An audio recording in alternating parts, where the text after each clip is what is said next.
Good morning. Welcome to the Bay Area Experience Evidence-Based Policy Webinar Series organized by Policy Research at Hong Kong IAPS and co-sponsored by the Global China Research Program at the Chinese University of Hong Kong. I'm Fanny Cheung, the convener of Policy Research at Hong Kong IAPS and the moderator of this webinar series. The CUHK Policy Research at Hong Kong IAPS program is dedicated to promoting cross-boundary and interdisciplinary collaboration on policy research. To facilitate academic exchanges and social awareness of different policy issues, we invite scholars, policymakers, and stakeholders to discuss policies across different areas. The focus of this webinar series is the strategic development of the Guangdong, Hong Kong, Macau, Greater Bay Area, or the GBA in short, one of the strategic focus areas of our Global China Research Program. We all know the GBA comprises of the two special administrative regions of Hong Kong and Macau and 9 municipalities in the Guangdong province. The development of the Greater Bay Area is key to the strategic planning of the country. The aim is to leverage on the advantages of the above cities to contribute to cooperation and integration among districts and to promote regional economic development. The plans for the Greater Bay Area cover multiple policy areas, including innovation and technology, economy, urban planning, education, and others. We have planned a monthly Greater Bay Area webinar through August this year. Today's topic is Youth Entrepreneurship of Hong Kong in the Greater Bay Area. Think again and imagine the future. The Chinese University of Hong Kong's Make a Dash program gives young entrepreneurs in Hong Kong opportunities to develop business in the Greater Bay Area. In this webinar, Professor Gavin, the speaker, will focus on the experiences and results of participants in the program and review possible benefits that entrepreneurship can bring for new generations. Concerns relating to the economic policies and propaganda will also be discussed. Our speaker is Professor Gavin, Director of the Center for Entrepreneurship at CUHK. And we're delighted to have two discussants, Mr. Claudius Tsang, CEO and Chairman, APAC 1 Acquisition Corp and Model Performance Acquisition Corp, as well as Mr. Gavin, Founder and CEO, King's Face Technologies and XY Technologies Limited. We will start with a 30-minute presentation by Professor Gavin, followed by 10 minutes of discussion by each discussant. And afterwards, then we'll open the Q&A session to the audience. If you have any questions you'd like to raise, please send in your questions through the chat box to our administrators, and we'll call upon you to raise your question during the Q&A session. Let me first introduce our speaker, Professor Gavin.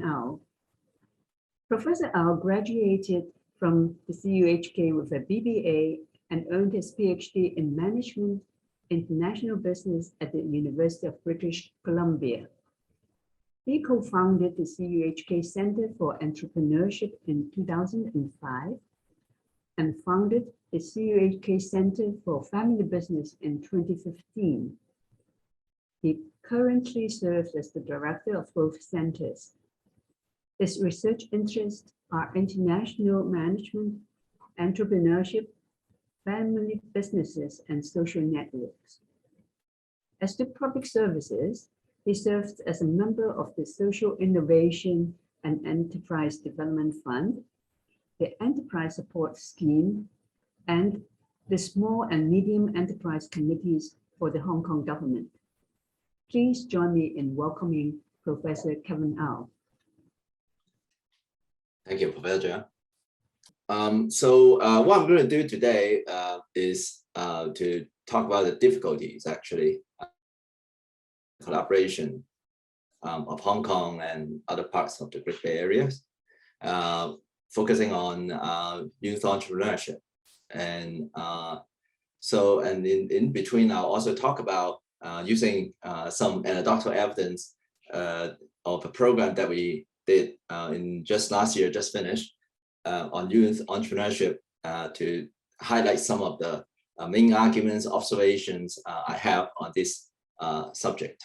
And towards the end, I will talk about some reasons about why the collaboration is so difficult, and this difficulty kind of call for us to think again and also try to imagine more about the future.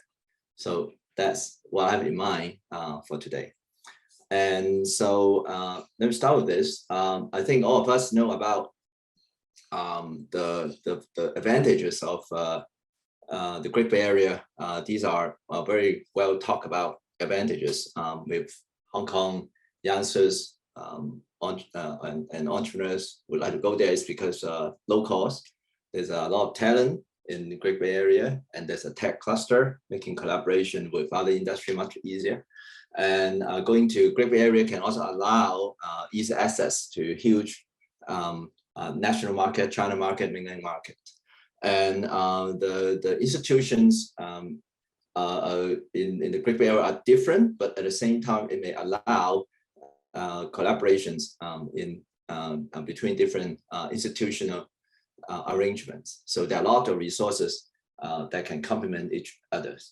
And in terms of policies, in the past few years, there are more and more awareness of the importance of collaboration then, and so a lot more policies going to go and encourage collaboration.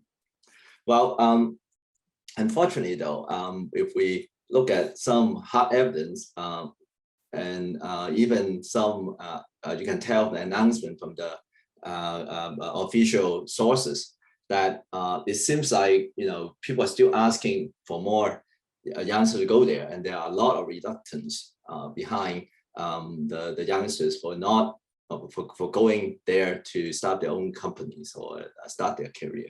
So that's why I have been asking this question: why there are so many advantages, but it looks like, you know, the job hasn't been done yet. So what's the reason behind, and what we can do about it?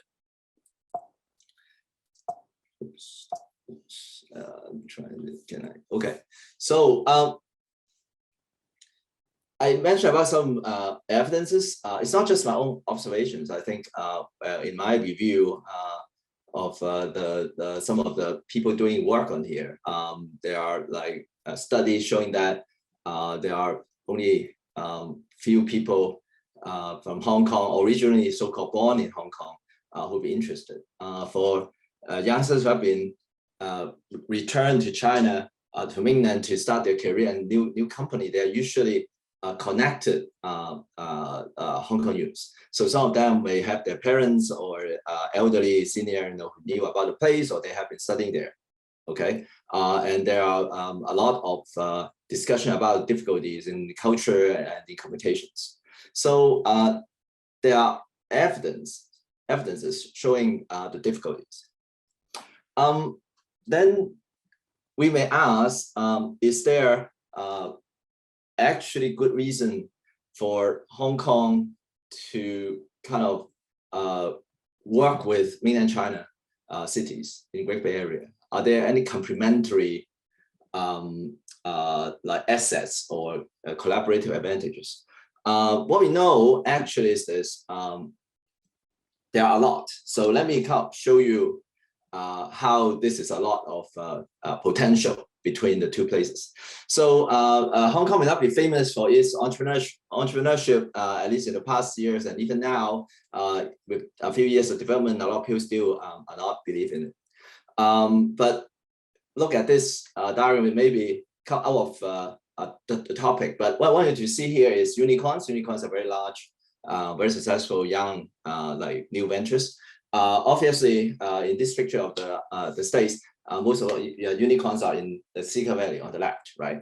And then if you guys take a look at other places that have other unicorns, that are the indicators of successful new like ventures, maybe surprise, you'll see that actually New York City on the East Coast, not Boston or not Texas, we've had a lot of hype about the tech.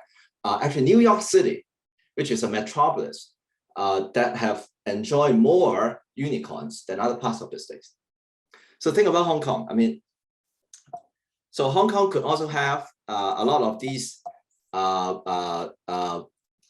so-called unicorn successful ventures. In the past few years, we start to see that's possible. Although if we compare the so-called unicorns in tech places like Silicon Valley or the Israel or metropolis like Hong Kong or New York, the kind of new ventures are a bit different. Most of the ventures in these metropolis are more ventures developing out of traditional industry with an innovative new idea or innovative technology behind. And we know about this. I mean, it's not new in some way that that Shenzhen, which is a tech place, and Hong Kong, which is a metropolis, could have each of us could have new successful new ventures. I mean, even back then, like when we were doing this research called Global Entrepreneurship Monitor, when we studied Shenzhen and Hong Kong, and they were already experts for this study, telling us that, wow, I mean, Hong Kong and Shenzhen could be complementary each other. Shenzhen is a tech base, more of them entrepreneurs, whereas Hong Kong could do a lot of so-called metropolis entrepreneurship. And but still, I mean, even though even before 2016, even in the dot-com bubble, also many people have talked about the possibility of collaboration in Hong Kong and Shenzhen. And if we imagine the possibility, like imagine Hong Kong is like New York City or Silicon Valley is like Silicon Valley. Imagine the power we could have, like by putting so-called New York City next to Silicon Valley. I mean, so what I want to say is Hong Kong and Shenzhen, or Hong Kong and bigger Bay Area, actually could have a lot of potential collaboration, but still it haven't happened. Okay, and in the past few years, as the ecosystem, I mean, entrepreneurship ecosystem in Hong Kong become more mature, we started to see some real advantages of Hong Kong in new business venturing. So Hong Kong is particularly well in doing so-called applied technology, or what we call entrepreneurship. We have large corporations that could apply new technology and come up with new products. We have efficient government. We don't have really a lot of ventures, but many of them are of good quality. As you can see, even for a small place like Hong Kong, we could brew quite a lot of unicorns that I showed in my last slide. And in Hong Kong's case, we have a lot of entrepreneurs who are from overseas, and you can see the nationalities of people coming from overseas. And Hong Kong continues to be a super connector, not just doing business with mainland China, but we're able to bring business across different places and bringing Chinese business out to international, like Southeast Asia and Western countries. So in short, well, so what made the problem, right? I mean, I'll explain this diagram. But let me explain my observations about some of the problem why the collaboration becomes so difficult and young entrepreneurs may not be interested to go to mainland China. I think to a certain extent it's because a lot of emotion or identity reasons rather than the economic or self-interest or monetary reasons. I mean, as I kind of lay out to you, there could have a lot of collaboration based on economic reasons for two places to collaborate, or for Hong Kong new ventures to try to work with mainland Chinese entrepreneurs. But the problem is that there's an identity problem and also emotional issues that make this collaboration really difficult. Okay, so one major reason was this. This diagram is kind of famous. This is called elephant diagram, right? So what we are seeing is this. On the y-axis is the growth in income of people, right? In that period of 1988 to 2008, and then on x-axis you see we separate the population like based on income from the poorest to the richest, right? So on the right hand side of x-axis, you'll see people who are the richest, and for people who are the poorest. And there are two lines, right? So basically, the bottom line include places of Western country excluding China, and then we have all the places including China on the upper line. Okay, so what this diagram usually was shown was that there's a rapid increase or expansion of middle-aged income family population mainland China. So to some extent it reflects the success of mainland China development around that particular period, and of course it continued. So most of the middle class people outside China, in Western country, you can see their income did not really increase much, right? Whereas in mainland China, there's a huge increase of income in the kind of middle income group. What I mean is income level of 40 to say 80% group. So it reflects the fact that China was very successful, but at the same time, it also explains why many of the middle income groups in other so-called developed places, developed regions, were had experienced a stagnant.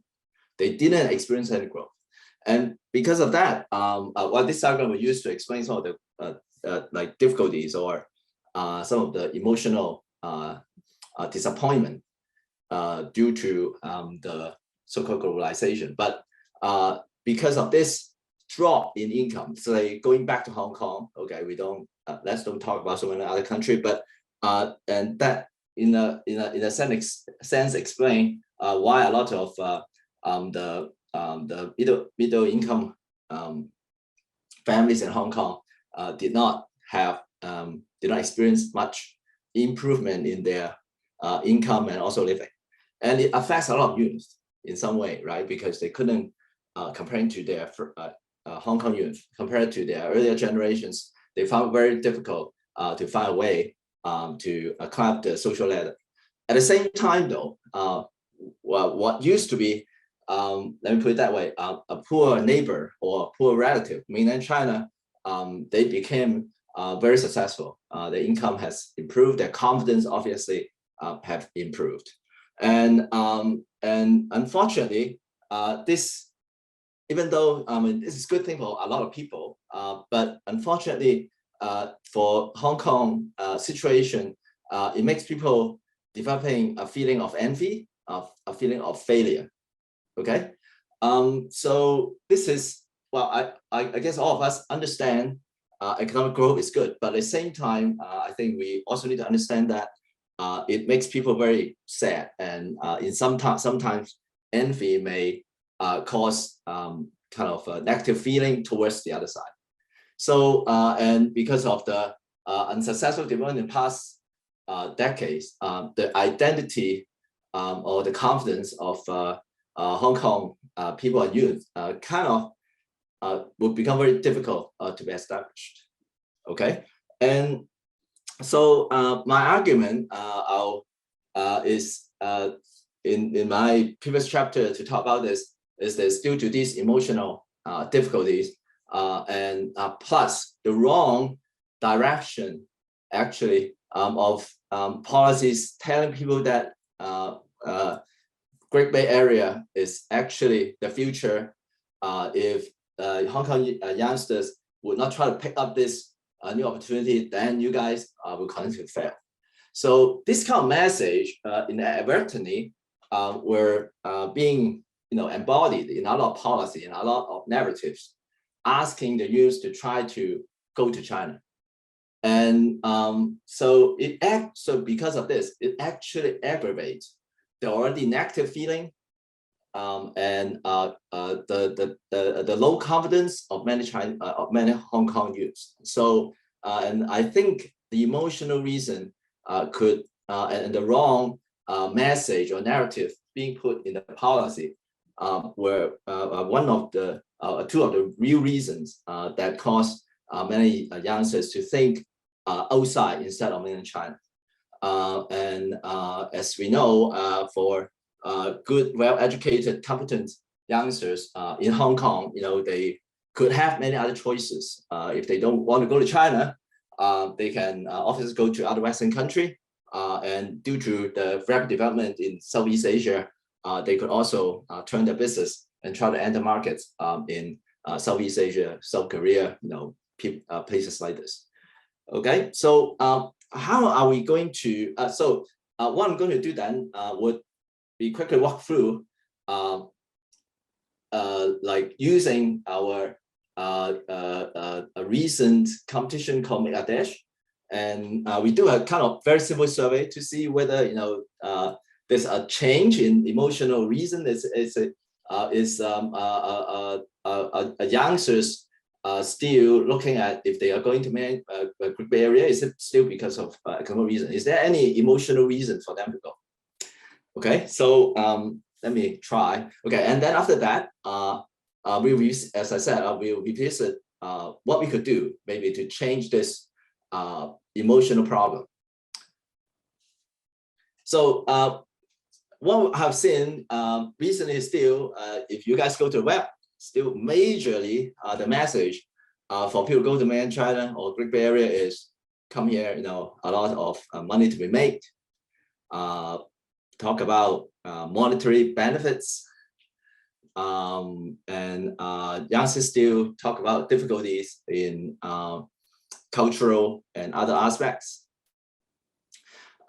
We very rarely would we be able to see something like this, which is talking about the tie, talking about the emotion, talking about the connections that youngsters can make, or talk about the future, talking about stories that they can tell for themselves. Very rarely, almost like when we did some research for this particular talk, out of 100, maybe you can see 2 or 3. So what I want to say is the economic emphasis are still there. So there's a gap in how we promote it, how we convey this message. So this is Make a Dash. So I would say I will be very glad to report that we are very successful in finishing it. And so we have out of the 13 teams that in our program, I think we are quite successful. We finished very quickly, much faster than other similar programs. And out of the 13 teams, we already have 11 teams trying to get to Great Bay Area, and then 5 of them already registered to be able to do business. So these are the other programs. I can't do anything on them because most of them were just started. They did very slowly. Then for the teams that we had here at CU, we asked them what's the reason to go to Great Bay Area. So we asked them several reasons, and you can see this is not a very scientific survey, but we do want to take a look at that. And obviously, most of them were because of market. And then even though out of these teams, they are interested to go to Great Bay Area, also, wow, is there any kind of needs or any connections that cause to do it? Some, I mean, you can see it's still very rare. We think this is a problem. there's a wrong assumption behind many of the policies. The observations, they thought that, well, of course it's true. I mean, that there's still a lot of institutional gap, or there's still a lot of economic issues that need to be solved. So I don't want to repeat a lot of this, I mean, all the points, but basically the policies now is trying to provide more incentives.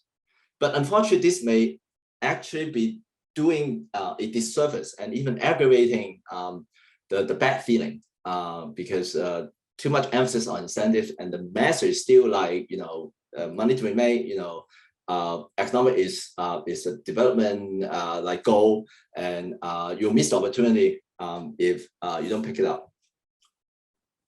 So what I think is that, as I said before, I mean, the first part of the talk, that the two places, like in theory, institutional wise and economic wise, they should work together, like no doubt about it. Okay, and I support this as well. I think most people will support this.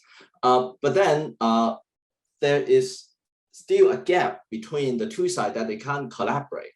So we need to think about why. Okay, why from two sides? Why the policymakers still only think about one side, like economic money, or why the younger generation could not change their view, cannot open up or unlock the emotional burden. Okay, so there are two sides. So we need to ask how we could do it, how we would change it. To some extent, I think the reason why people are so difficult to change is because the rapid shift in paradigms have made people to go back to their safest idea or thoughts. Okay, so when you face a challenge, unfortunately, in the past 2 or 3 decades, we have a lot of them. Okay, and of course things change, some in a good way, but when things change in a good way, it can also bring changes that may bring burden or difficulties to other people. Just like the rapid development of China is a good thing for everybody, I think, to the world. But I mean, at the same time, because the development, it caused like inevitably emotional problem to people. So in Hong Kong, for example, I mean, we face a lot of economic shock. So elites may go, and because they go, the social grievance may have lost. And when people face this, because they lost the sight of future, the development path have changed, and they couldn't think of the future, so they lost sight of the future. And in this situation, this vacuum, people usually go back to what they feel like most successful, and they refuse to change. And they look for like-minded people to confirm or reconfirm their old beliefs. Okay, and that makes people things very difficult. So we need to think about. So we need to unlock this difficulty. We need to look for a new paradigm. What can we do? First, my suggestion or thought was we need to like repair the split or the gap. Okay, we need to find mutual respect. We need to reconcile people from different sides. Very difficult things to do, obviously. Otherwise, we have done it, right? For the new generation, we're talking about youths, right? We need to think about allow them to think of their own story. The Lion Rock story is gone. Okay, don't talk about it anymore. I would say we need to find new opinion leader. We need to build new networks. We need to get people to connect. Obviously, I have this old group of people. I'm old, so they probably are not going to work as opinion leader. We need to bring in a new opinion leader. We need to help the new generations to connect themselves, find their own identity. So we need to bring in new leaders, young leaders or connectors, like this group, this young, very popular Olympic champion, and probably we can also bring in her mother, who very successfully can act as a bridge between mainland China and the States. And theoretically, I think we need to go deeper. I'm wrapping up now. We need to go back to different kind of like I would say research and teaching from research. For example, there's a very famous book called Think Again, right? So I took some of their idea out of this. We need to get people to abandon some of their old idea and then think again, get something new, and that's the idea. So what can we do? We know, like actually know very little, and there are different ways according to this book to allow us to think again much easier. So for example, we need to get ourselves to look into different kinds of idea, not just a spectrum of idea, not just idea completely different from us. Because when we see idea completely different from us, we feel like it's a challenge, and we may actually go back to cling on to our own idea and beliefs. So that may not be good. Two things out of this book that I think would be particularly useful, we need to find a way to avoid confirming our old beliefs and biases. Okay, we like to be agreed upon, right? So we need to challenge ourselves not to be like this. We need to get out of that overconfidence cycle and get into the rethinking cycle. And collectively, we need to allow, we need to build a psychological safety environment for people to be happy or comfortable enough to think differently. Okay. And then another direction I thought we need to do, and well, it's found difficult. We are not very successful in doing, is to imagine the futures. In doing this chapter, actually, I went back to think about to look for reasons why Hong Kong has come to a rigid mode of thinking. Why there are so few forward planning in Hong Kong. This is without thinking about alternatives or different alternatives of the future. We can't really get ourselves into planning. So, or changes. So imagine the future is actually what we have been doing in policies and a lot of like our own, even charting our own living. So we think about potentially what the world would be like. And then, of course, it's uncertain. And then we would look into how the economy will unfold, and then we'll, because based on this future expectations of what it would be like, we'll do things in current state to make it happen. And so it's so important because it would coordinate actions from different parties. It would help us to predict what's going to happen. It will facilitate innovation and investments. And it could, to a certain extent, also allow contest between different actors to make things even more efficient. What may be the sources of imagined future? Stories, sci-fi, novels, movies. Like think about Matrix, right? I mean, the movie came out like 20-something years ago, and it at that time we thought that it's just a drama, but now we see many of the things that happened there actually become reality. I'm going to end in a minute, Professor Cheung.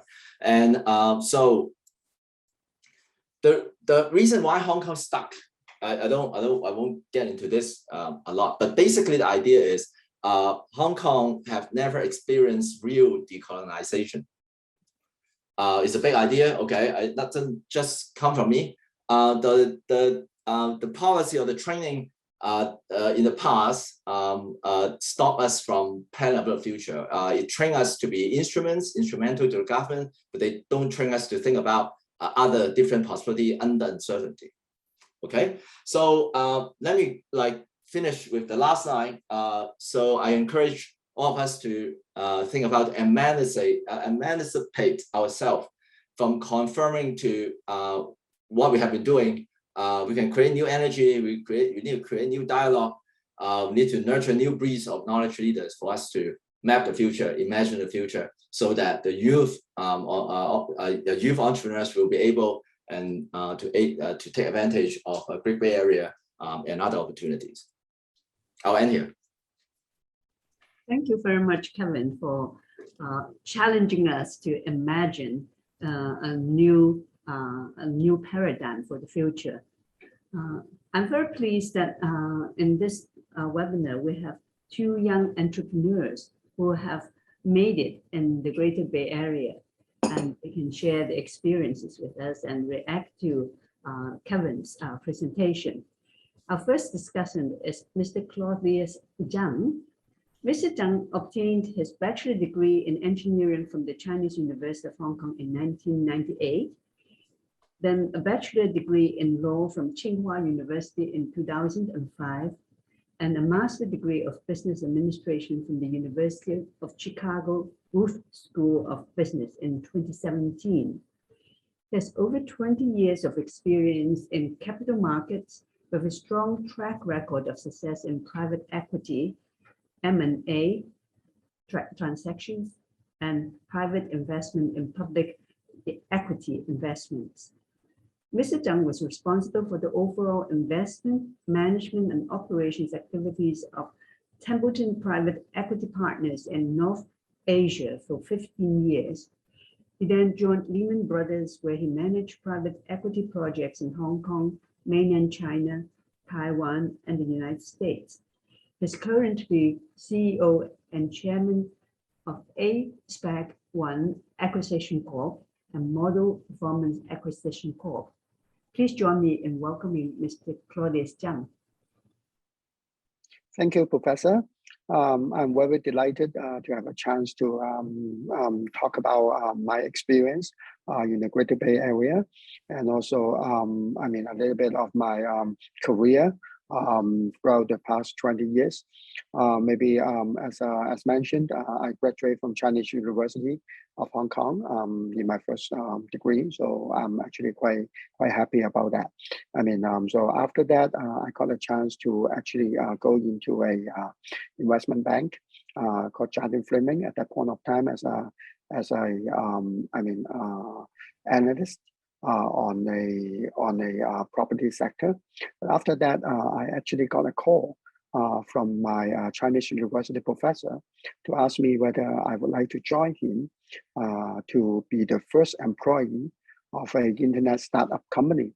So that company obviously, they are focusing in China, and but they would like to have an office in Hong Kong to do the fundraising, to do the financing issues. So I'm actually very glad that I accept that opportunity, and so I am basically the first tier of people that actually work in the Greater Bay Area after I graduate from 1998. I'm so happy that I got a exposure in Greater Bay Area, because I think at that point of time it's a very different China than right now. But if you ever been travel to China, travel to Shenzhen at that point of time, you still remember Dong, right? So that's all the electronic centers selling very small components over there. And actually my company my previous employer is actually having the office in Dong. So every time I travel there, I will look at how vibrant the market is, and how they do business and how the changes. I stayed 2 years in that company, and actually we are very successful to raise money from private equity investors. On that company, we raised more than $20 million at that point of time. So unfortunately, that company didn't really catch the IPO before the internet bubble totally burst. So I still need to work for another 20 years. Otherwise, I will be a long time retire after that 2 years work. But that actually broadened my exposure into China. And therefore, after that, I start to study in Tsinghua University, start to study the China law. And obviously what right now is because of those study and because of those work experience. So currently I'm chairman and a CEO of 2 listed NASDAQ company, is called ASPAC One and Model Performance Acquisition Corp. Those are SPAC company. So for all of you, if you are interested on SPAC, I'm more than happy to talk to you. I mean offline, and I'm also doing one SPAC in Hong Kong that we are very fortunate to have our partner Adrian Tsang, who is the CEO of New World, and he uses another listing company to partner with us to do the Hong Kong SPAC, and happy to discuss further. I mean, offline on that one. But on this particular topic, I mean, I think I will encourage most of us to actually really understand China more. I mean, from my early days, we really think China is, I mean, doing a lot of manufacturing and a lot of trading. But I mean, in my past 20 years experience, I think China is actually advanced quite a bit.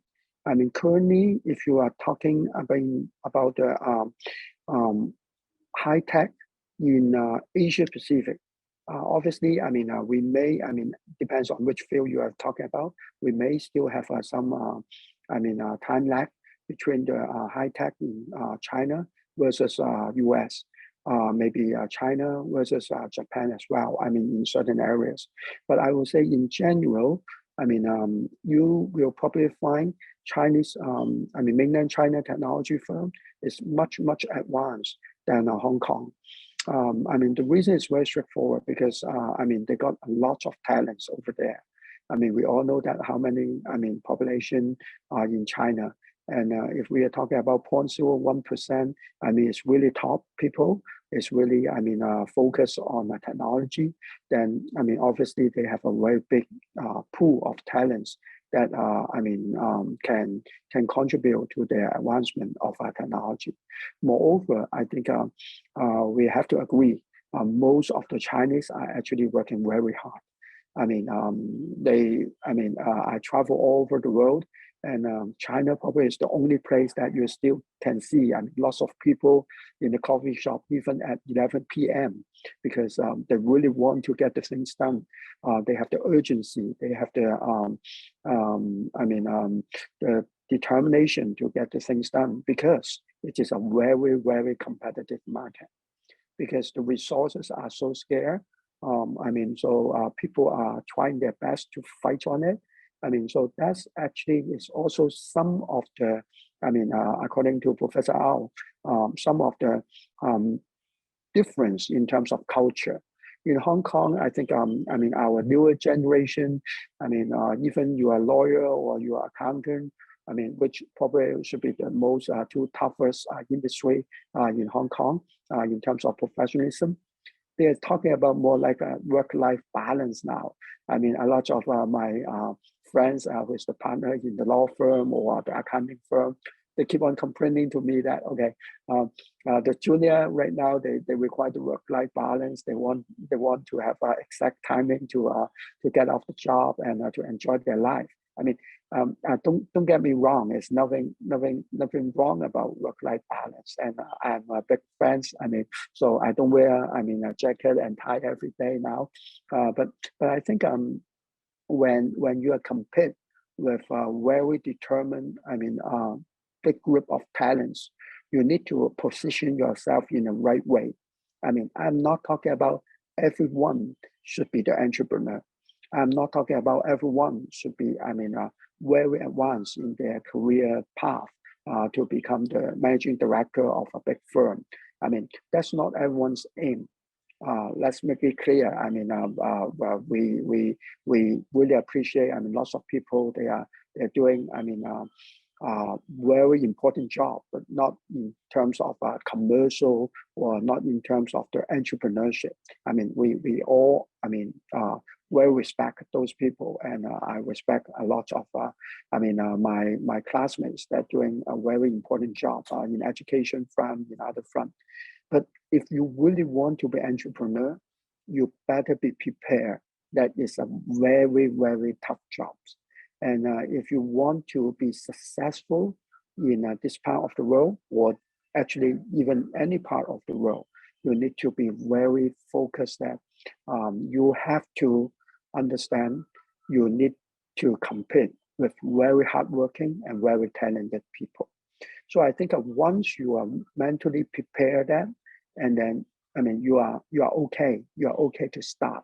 And when we look at the market, obviously GBA gives us a much bigger market than Hong Kong. And over there, people are actually more, I would say, more open to accept the new ideas. So that's why, when I look at a lot of companies right now, we actually look at quite a bit in the GBA areas, and also especially in Shenzhen, because Shenzhen actually I think is a very advanced place and have a lot of private enterprise starting from Shenzhen. You name it. Tencent, even Ping An. The headquarters is in Shenzhen, and Huawei.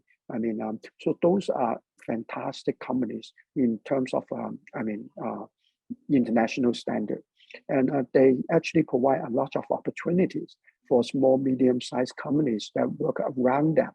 So I think if we determine to be doing more in the entrepreneurship in this part of the world, I would say you have to enter GBA, you have to enter China in order to understand the whole market. It's not easy, obviously, but I think if you have that determination, the market is there. My last conclusion is there's nothing called good timing or bad timing. You always need to do your best in your time. And no matter, we always think Microsoft is the last mega-sized company. Wrong. After certain years, you have Apple. After certain years, you have Meta. After certain years, you have another one. So I hope after certain years, some of us here can find a fantastic company in this part of the world. Maybe I stop here and give it back to our professor. Okay, thank you very much, Mr. Tsang. Our next discussant is also another young entrepreneur. Mr. Gavin obtained his Bachelor of Science degree in Biomedical Science from King's College, London in 2017, and further received a Master of Science degree in Biomedical Engineering from the Chinese University of Hong Kong in 2019. While studying for his master degree, Gavin noticed the potential market of monitoring progress in fitness through tracking ketone levels in the body. Inspired by Professor Aaron Ho of CUHK, shortly after his graduation in 2019, Gavin founded King's Face Technologies and XY Technologies to pursue these ideas. Beagle TM is a breath analyzer in development and scheduled for release in late 2022. Is one of the Make a Dash entrepreneurs who is exploring market in the Greater Bay Area. Please join me in welcoming Mr. Gavin Low. Gavin, please. Thank you, Professor. I'll share my slide now. I think I need to introduce myself a little bit further because obviously I have a slight advantage over other people. So my family managed a factory in Dongguan back in 1990s and then up to 2010. So obviously myself have a lot of exposure within Dongguan, and that has become a part of Greater Bay Area. So now move on to our company. So King's Face Technologies, we make this breath analyzer product. We are in supporting organization supported by Chinese University of Hong Kong, Namwa, and also Nike Sports Training Camp. So just quickly run through what we are and what we make, what happened in Hong Kong. So the sensor itself, we actually developed, we have the idea of making this sensor in Hong Kong because I literally couldn't find anything like this. But I want to emphasize that although the idea of making the sensor happen in Hong Kong, but most of the infrastructure actually had to come through China. We actually order a lot of our material from Shanghai, and then a lot of the basic stuff in Dongguan as well. And then we actually use those material, combine the hardware, and then use our brain to come up with an algorithm. So we have a personal metabolic score. And if you get a score of 1, it means you're burning blood glucose, and then you can actually do a lot more muscle exercise. But in the long run, you're more likely to gain weight. And on the other hand, if you get a score of 10, you can do a lot more of the aerobic exercise. And on the long run, you will more likely lose weight.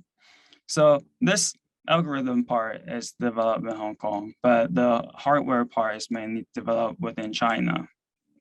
And then obviously with the product, we want to know how we're going to apply this, what's the market. So initially we actually have an idea of selling to people directly, and then we'll switch towards more of a fitness center oriented focus. So we actually just want to have people to use it within fitness center and share it. So when we talk about fitness center, then it's very important to know that, okay, globally, there's a lot of fitness center, but within China, well, what do we know? Almost half of the fitness center are in China. And then within Greater Bay Area, there are 20,000 fitness centers. So the sheer amount of number in terms of fitness center for my product, then it makes the math and a lot more sense. So within Hong Kong, the number is around 1,000 fitness centers. So if we do a translation, then we can see that if we have the fitness center subscribe to our product, then we will see that globally, obviously, it's a huge market. But what these numbers really mean is that if this startup has a chance to survive. So within the older business model, if we try to sell stuff into just people directly without going to a business end, then we won't get such a big number. Then the business was actually very, very tough to convince people about what is happening, if our business model will work. So once we move into B2B and then do fitness center, the math starts to work again. So obviously we have to kickstart our project with a lot more resources. We have the help from Chinese University and obviously some local athletic association. So what I really want to talk about is how we really struggle to kind of get started. We kind of try to move into China. When I was really young, I followed my dad into China, Dongguan. And then I actually see quite early on, not within, from Hong Kong UST, they actually already started to have some of research entrepreneurship center within Dongguan. I asked around if I could get in there. That was before I even entered Chinese University. And the answer was no, like I was not invited. And that was very tough for me because I really thought the two locations would help each other out a lot more. But it turns out there's still a lot of rules we need to follow. So I actually want to comment a little bit more about, say, what Professor Al had to talk about within the GBA, because within a GBA, we really see that within Hong Kong, we have a negative emotion, say, towards bearing big responsibility. I think that is one of the reasons why youth startup was very tough to promote, because startup itself is a huge responsibility bearing thing to do. And then I think an analog is to education, because within Hong Kong, we have the best PhD education. The stipend is #1 in the world, but 90% of the students are from mainland. So I think that part is very interesting for me to see, because it's really hard for us to say, okay, let's tell people to move to Greater Bay Area when they are not happy or ready to take up certain responsibilities when they're in Hong Kong.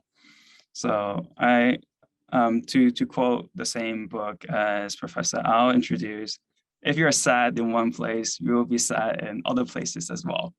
So I think for us to move into Greater Bay Area, was it very hard?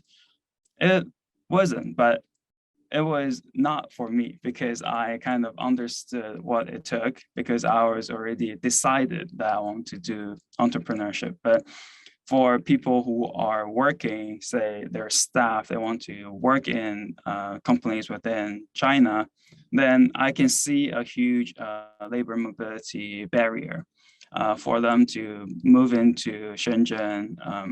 They're going to either take a huge pay cut, or if they move as a senior manager to senior manager, they will always get a pay cut. They have to move from senior manager to some sort of like a director to get something equivalent. So I think that is a very tough labor mobility issue that we'll be facing. And for our company, we also, as a startup, we don't hire as much anymore. So I think I share my idea about the Greater Bay Area and our experience, and I'll hand it back to professors.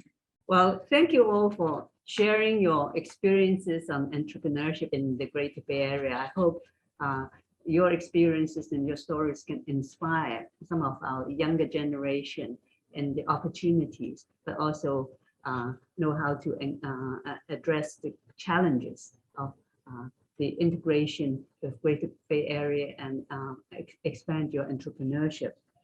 Well, please join me in thanking Professor Kevin Au, Mr. Claudius Tsang, and Mr. Gavin Low, in giving us a very stimulating webinar on entrepreneurship in the Greater Bay Area.